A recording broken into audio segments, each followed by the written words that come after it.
भावना के भूखे भोलेनाथ। शिव जी की अद्भुत कहानी।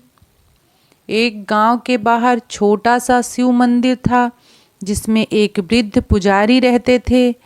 एक दिन एक गरीब माँ अपने नन्हे से बालक को मंदिर के द्वार पर छोड़कर चली गई।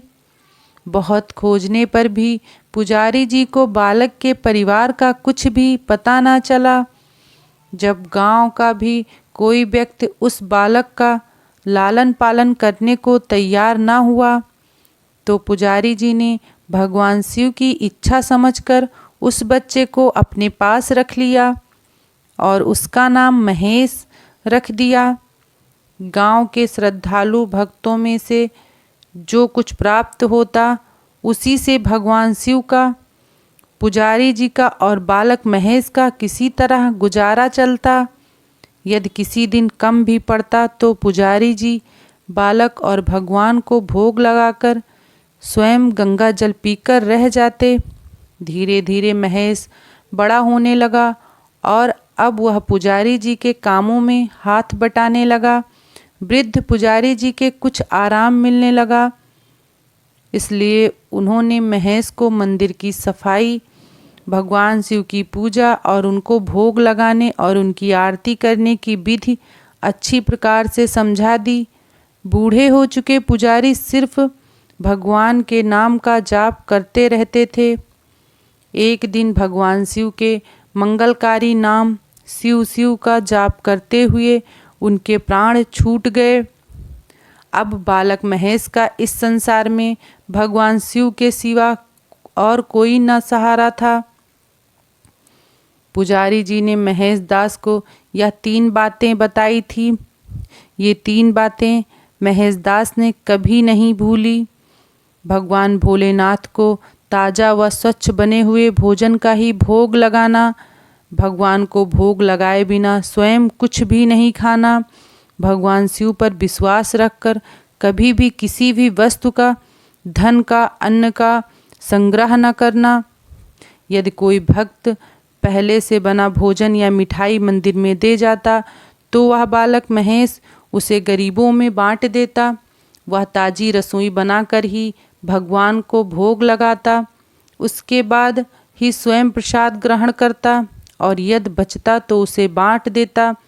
यदि भोग लगाने के लिए रसोई में अन्न नहीं होता था तो भक्ति और भगवान दोनों गंगा जल पीकर ही रह जाते थे। एक बार बरसात का मौसम आया और 3-4 दिन तक मूसलाधार वर्षा होने से मंदिर में एक भी भक्त नहीं आए। महेश अपने भोले बाबा को गंगा जल का ही भोग लगाता और उसे ही पीकर रह जाता। भोले बाबा बालक की भक्ति और सहन शक्ति की परीक्षा लेते रहे, किंतु आखिर में अपने भक्त बालक को भूख से तड़पते देख उनसे रहा न गया। वह साहूकार के नौकर का रूप धरकर हाथ में भोजन सामग्री की पोटली लेकर वर्षा में भीगते हुए मंदिर के द्वार पर जा पहुँचे। उन्होंने आवाज़ लगाकर महेश को बुलाया और उसके हाथ में पोटली देते हुए बोले, साहूकार ने यह अनाज है, इससे रसोई बनाओ, भोग लगाओ और स्वयं भी प्रसाद पाओ। मैं कल फिर से आऊँगा।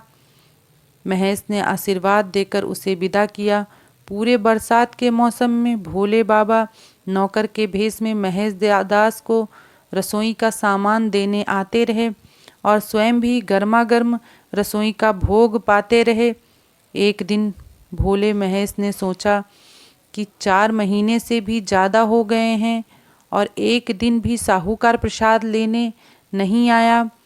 अगले दिन जब भोले बाबा नौकर के वेश में सीधे की पोटली देने आए तो भोला भक्त महेश उनसे बोला, भाई, तुम्हारे इतने धर्मात्मा साहूकार कभी स्वयं मंदिर में प्रसाद लेने नहीं आए, इस कारण मेरा हृदय अत्यंत दुखी हो रहा है। अपने साहूकार से कहना कि कल वे भी मंदिर में प्रसाद ग्रहण करने अवश्य पधारें। यह सुनकर नौकर बने भोले बाबा चौंक कर घबरा उठे और बोले, पुजारी जी, आप इससे भगवान को भी भोग लगा लेते हैं और स्वयं को भी प्रसाद पाते हैं, फिर साहूकार को बीच में बुलाने की क्या ज़रूरत है। जैसे चल रहा है वैसे ही चलने दीजिए ना। महेश बोला, ऐसे कैसे चलने दूं? आपके धर्मात्मा साहूकार इतने दिनों से अन्न भेज रहे हैं, क्या मैं उन्हें भगवान का प्रसाद देने का अपना कर्तव्य भी पूरा ना करूं? मैं किसी का उधार खाने वाला नहीं हूं। अपने साहूकार से कह देना कि यदि कल भोले बाबा का प्रसाद ग्रहण करने न पधारें तो मैं उनका अनाज लेना बंद कर दूंगा। नौकर बने भोले बाबा तो अपने भक्त की अकड़ देखकर मन ही मन हंसे, लेकिन सरल हृदय भक्त के मनोभाव पर मुक्त होकर वे बोले, ठीक है पुजारी जी, कल साहूकार मंदिर में प्रसाद ग्रहण करने जरूर पधारेंगे। दूसरे दिन बड़े सवेरे ही भोले बाबा नौकर के वेश में दूध और बहुत सारी भोजन सामग्री लेकर मंदिर पहुंच गए। महेश चौंकते हुए बोला, भाई भूल गए क्या, आज अपने साहूकार को प्रसाद के लिए बुलाया है। तब नौकर ने कहा, आप रसोई बनाइए और भगवान को भोग लगाइए, और साहूकार कब आए यह समय बता दीजिए। भक्त महेश प्रसन्न होकर साहूकार के आने का समय बता दिया। अब भोला भगत की इच्छा पूर्ण करने के लिए भोले बाबा कैलाश पर साहूकार का रूप धारण करने लगे।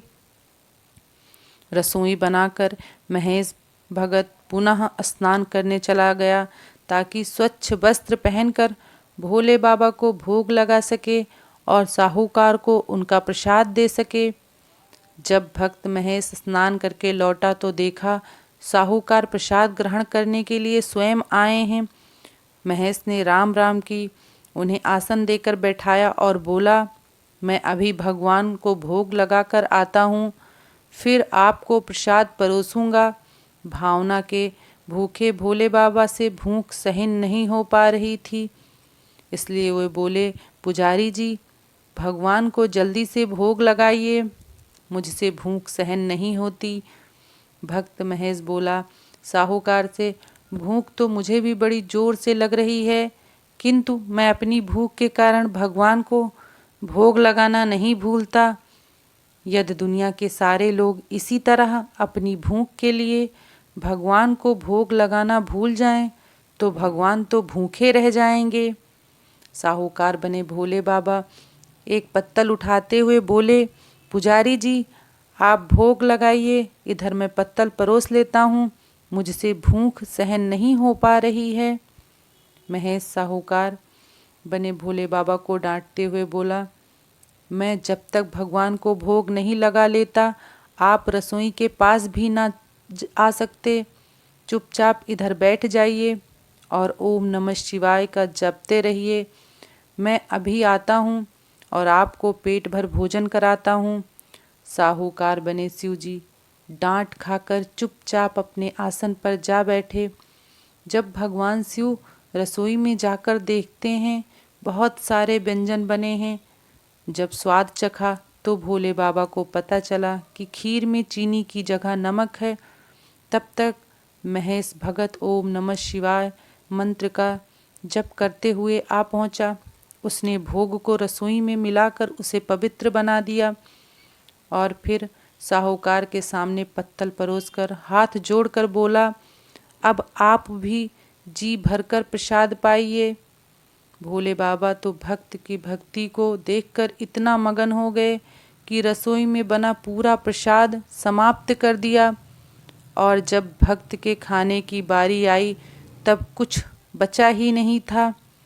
तब महेश ने कहा कि मैं एक ही दाना ही खा लेता हूँ, जिससे कि भोले बाबा के प्रसाद का अनादर न हो। यह कहकर जैसे ही महेश ने खीर के पात्र में लगा चावल का एक दाना उठाकर अपने मुख में डाला, उसकी जन्म जन्मांतर की भूख प्यास मिट गई और समस्त इच्छाओं की तृप्त हो गई। उसके ज्ञान के नेत्र खुल गए और उसने देखा कि उसके सम्मुख त्रिलोकीनाथ भगवान शंकर आशीर्वाद की मुद्रा में मुस्कुराते हुए खड़े हैं। महेश वहीं उनके चरणों में गिर गया और आंख बंद करके वह भगवान की भक्ति में लीन हो गया और भगवान शिव भक्त की सच्ची भावना और श्रद्धा देखकर बहुत प्रसन्न हुए। वीडियो पसंद है तो आप हमारे वीडियो को लाइक और चैनल को ज़रूर सब्सक्राइब